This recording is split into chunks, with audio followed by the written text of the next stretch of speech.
Hi, Cliff Break. I'd like to go over a new feature in Simple IoT we call tags. So just a little review. Simple IoT is made up of a configuration tree where there's nodes in the tree, and then these nodes are synchronized between edge and cloud instances. And each node can contain a number of points, and the points contain the configuration and sample data for that particular node. So each of these nodes could be generating data, so it may be emitting points, and it can also receive data. For instance, if a configuration is changed in a user interface, then points would be sent to the node. So here's what the user interface looks like. We have a top-level node. If we expand the tree, we'll see additional nodes.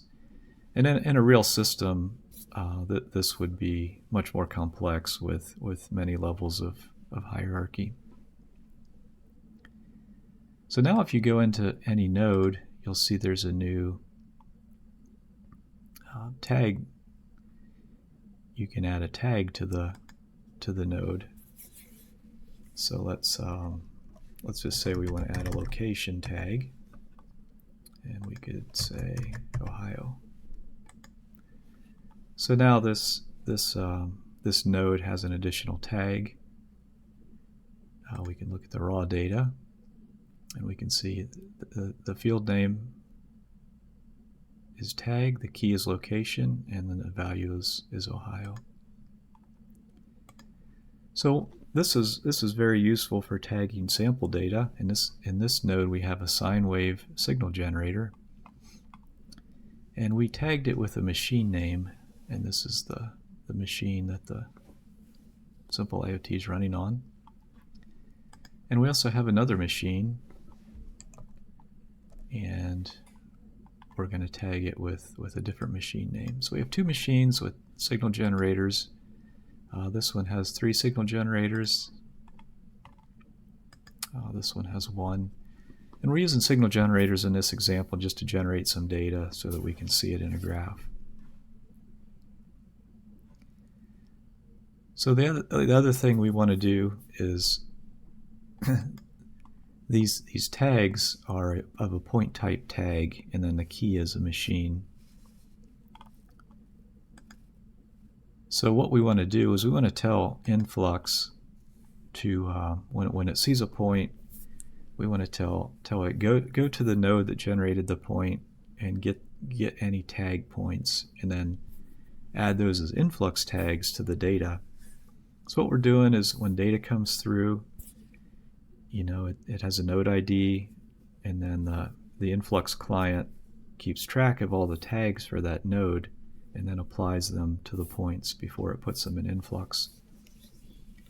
So this seems kind of crazy. We're adding all this metadata to every single point that goes into influx, but that's really how influx works. It indexes the tags, so all this is pretty efficient, and it's what gives us the ability to filter efficiently on data once it's in influx. So the best way to look at data in influx is through Grafana. You can also look at it directly in influx, but Grafana is just a little more convenient. So we see the data coming in. We see it's coming from 2 different machines here. The node type is signal generator, and then the description and ID. So we add description, ID, and type automatically for all points. And then we're also adding tags now because we told the influx client to add the tag points. So that's where we see the machine tag we recently added. So you see this data in Grafana, and all this data is a little bit verbose. We don't really need all this because we know all this data is coming from a signal generator. But what we'd really like to see is just a summary of where it came from and what is it. So we can easily do that now. I should mention before we would often add an override we would choose one of the traces and add an override property like a display name, and then that would change the display name over here. But that's no longer necessary. There's a better way to do it now. And the way we do that is we add a map to our query. And what this does is it simply maps the incoming data to an outcoming data. So we map value to value, time to time. We don't want to mess with that. But the field is what's the display name.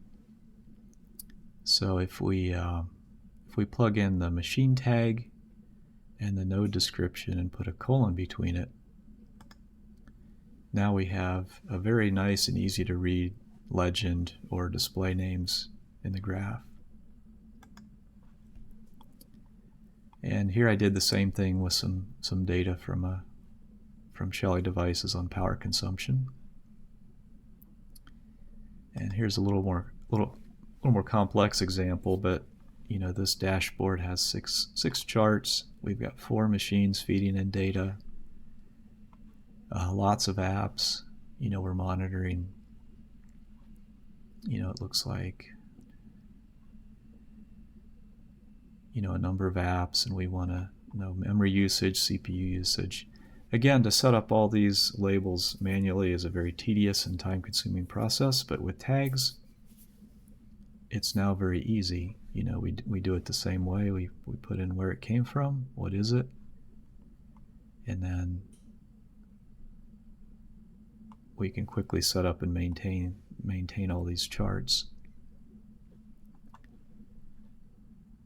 So there's some documentation on this. If you look at the graphing page in our documentation, we kind of explain this, show you how to do the map query, and also in the database documentation, that's also been documented. So hope this helps. Thanks.